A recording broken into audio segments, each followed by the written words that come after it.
আমাদের এখন খিচুড়ি রান্না হচ্ছে, দেখো ভালো হচ্ছে, আলু নতুন ভেজে রাখছে। আর রান্না করতে করতে আমরা একটু চিপস খেয়ে নিই, চিপস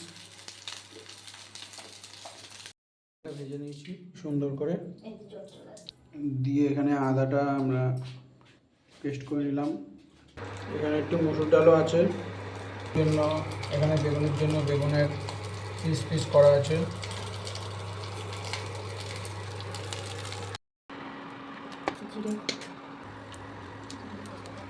তারপরে আমরা এখানে জিরেটা, তেজপাতা আর আদা দিয়ে টেলে নিলাম।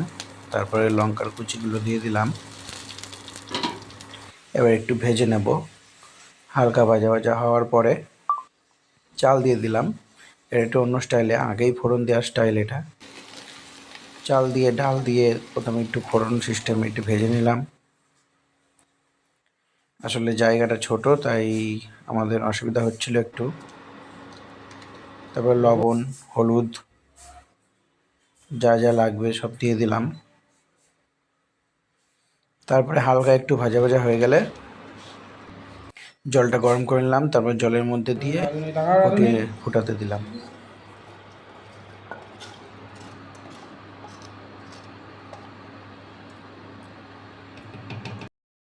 আমাদের খিচুড়িটা রেডি হয়ে গেছে, গরম গরম খিচুড়ি আর বেগুন ভাজা আর পাঁপড় ভাজা।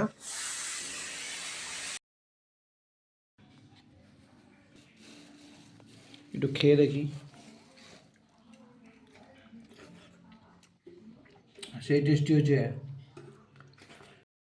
দেখো গাছ, একটু ঘি দিয়ে খিচুড়ি, ঠিক আছে। তোমাদেরকে দেখালাম রান্নাটা, এখন আমি খিচুড়িটা খাচ্ছি। দেখো এখনও ধোয়া উঠছে, ঠিক আছে।